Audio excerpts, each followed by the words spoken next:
Welcome back to our lecture series on inequalities. The last method that I will be introducing for you to be able to use to solve quadratic inequalities will be this shortcut method. I wrote the conditions for you to be able to use the shortcut method. It will apply to any quadratic inequality that you're faced with. Okay, for example now, if you're solving for a greater than inequality, make sure that your coefficient is positive here. So if this is not yet positive, you can always multiply by a -1. So this one will become positive, but then the direction of the inequality will now be changed. Okay, so suppose this is now positive, then the solution will depend on the discriminant. If the discriminant is greater than 0, then your solution will be x greater than the bigger critical number, or x will be less than the smaller critical number. Let's illustrate that in a while. However, if d is less than 0, then the solution is all real. If we are solving a less than inequality, let's make sure again that a is positive. And if the discriminant that we will be able to solve is greater than 0, then the solution is x between the smaller critical number and the big critical number. However, if d is less than 0, then the solution is null set. Let's illustrate these rules. For example, you're asked to solve the solution set of this inequality, x squared minus 3x minus 1 greater than 0. Now, x squared minus 3x minus 1 is not factorable. So, how do we get the critical numbers here for us to be able to use in this formula? Okay, so our solution to this inequality will follow this provided d is greater than 0. Okay, let's recall that we can get the critical number of this expression here if we solve for the value of x that will make this left hand side equal to 0. And here we can use the quadratic formula where a equals 1, b equals -3, and c equals -1. Substituting in the formula, you have negative b plus or minus square root of b squared minus 4ac all over 2a will give us negative of -3 plus or minus square root of -3 squared minus 4 times 1 times -1 all over 2 times 1. And I get here 3 plus or minus. This is 9 plus 4 is 13. So we have a 13 there all over 2. Here, notice that our critical numbers are 3 plus the square root of 13 over 2 and 3 minus the square root of 13 over 2. And my discriminant is 13, which is greater than 0. Since we are solving a greater than inequality, and my discriminant is greater than 0, then my solution set will be written in this form: x greater than the bigger critical number, or x less than the smaller critical number. Our bigger critical number here is 3 plus the square root of 13 over 2, and the smaller one is 3 minus the square root of 13 over 2.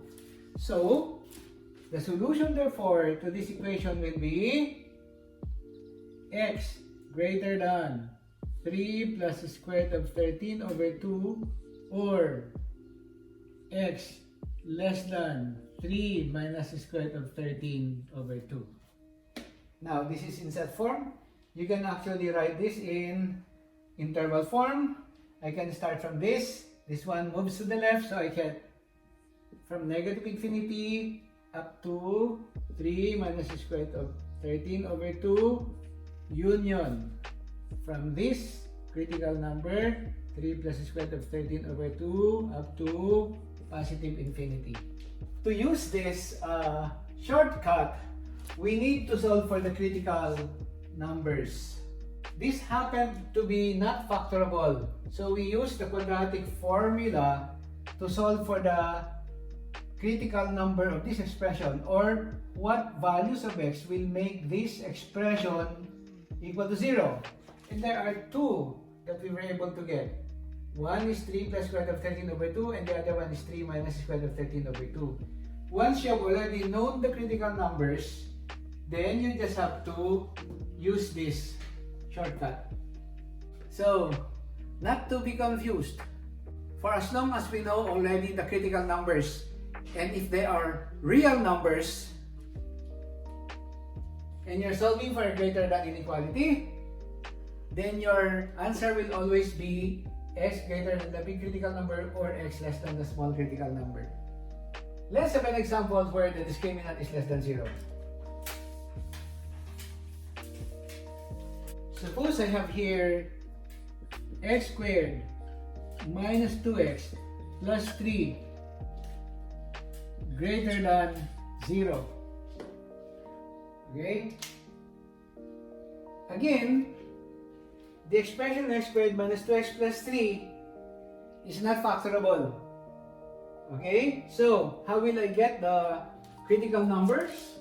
I will again make use of the solution to the related quadratic equation. Okay?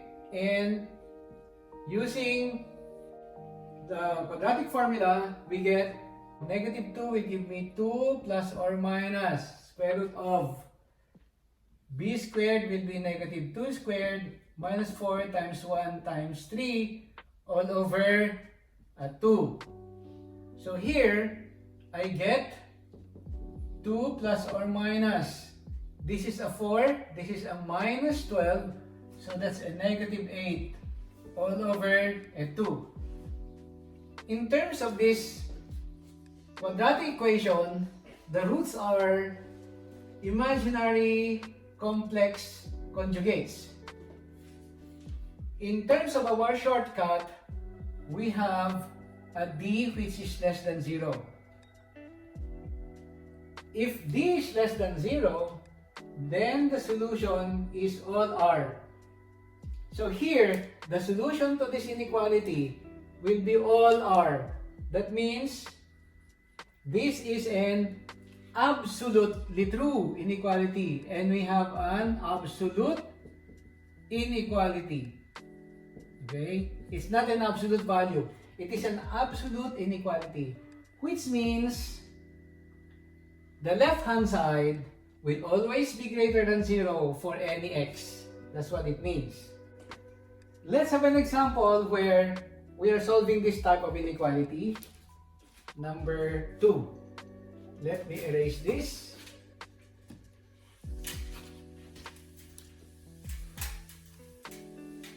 Suppose we have this example.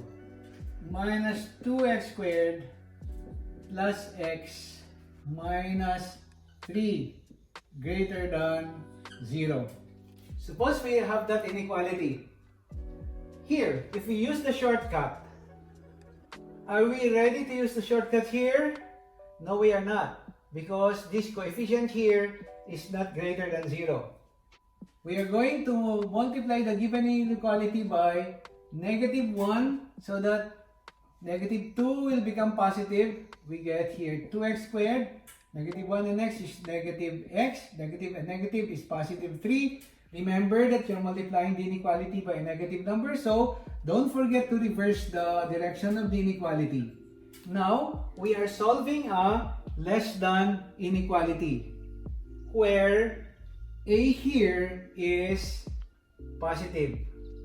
Okay? So, according to the shortcut, 2x squared minus x plus 3 less than 0, the shortcut will be that the solution is x should be in between the smaller critical number and the big critical number. In this case, this will only happen if the discriminant is greater than 0. If the discriminant that we arrive at here is less than 0, then we have a null set solution. In other words, this will never be true. Now, is this factorable? No, it's not factorable. So again, we're going to get the critical numbers by solving this related equation where a equals 2, b equals -1, and c equals 3. Now, using the quadratic formula, what happens?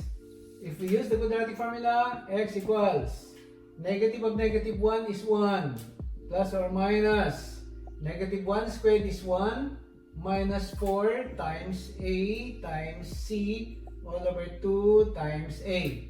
And this gives me my critical numbers, 1 plus or minus -23 discriminant. In terms of the given equation, here, the roots of this given equation are complex conjugates. They are imaginary numbers.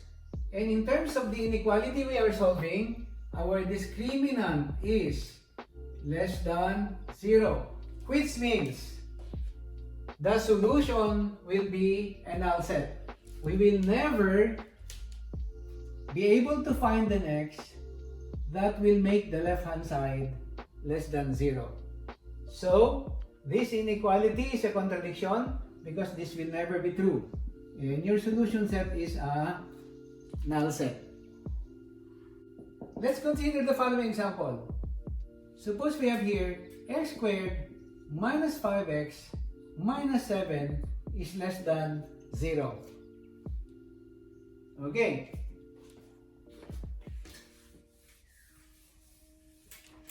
Let's find out what type of discriminant we arrive at here. And you're solving a less than inequality. Okay.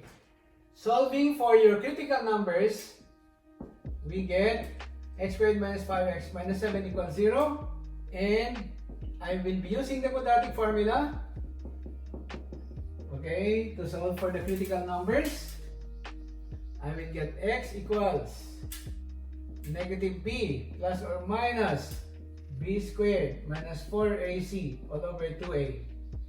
Substituting, I get negative of -5 plus or minus square root of -5 squared minus 4 times 1 times -7 all over 2 times 1. And this simplifies to plus 5 plus or minus, this is 25 and this is -4 times -7 is plus 28. You will get a 53. You have a positive discriminant and the related quadratic equation has real roots. Here we get the discriminant is greater than 0 and you are solving a less than inequality. If it is a less than inequality, then our solution will be x in between the small critical number and the big critical number. Okay, what will be our small critical number? That will be 5 minus square root of 53 over 2. And then my big critical number will be 5 plus square root of 53 over 2. And my x will be here. I can write my solution as x such that x is in between 5 minus square root of 53 over 2 and 5 plus square root of 53 over 2.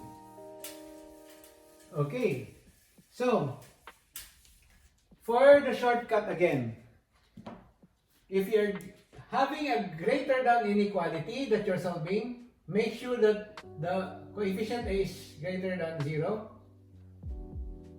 then your solution will always be x greater than the big critical number or x less than the small critical number, provided that the critical numbers are real. Okay? If the critical numbers are not real, that means you have a negative discriminant, then your solution for a greater than will be always all R, which means you have an absolute inequality. Okay. Now, suppose you are solving a less than, and here again, make sure that the coefficient of the squared term is positive. For as long as your critical numbers are real numbers, then the solution for a less than inequality should always be in between small critical number and the big critical number. Okay? And if your critical numbers are non-real, then your solution is a complement to this solution here. Okay? So it's probably very well for you to just look at the critical numbers. That's what I'm saying. If the critical numbers are real and you're solving a greater than inequality with the coefficient of x squared positive, then expect your solution to be going away from each other. X greater than the big critical number or x less than the smaller critical number. And if you're solving a less than inequality, your solution will be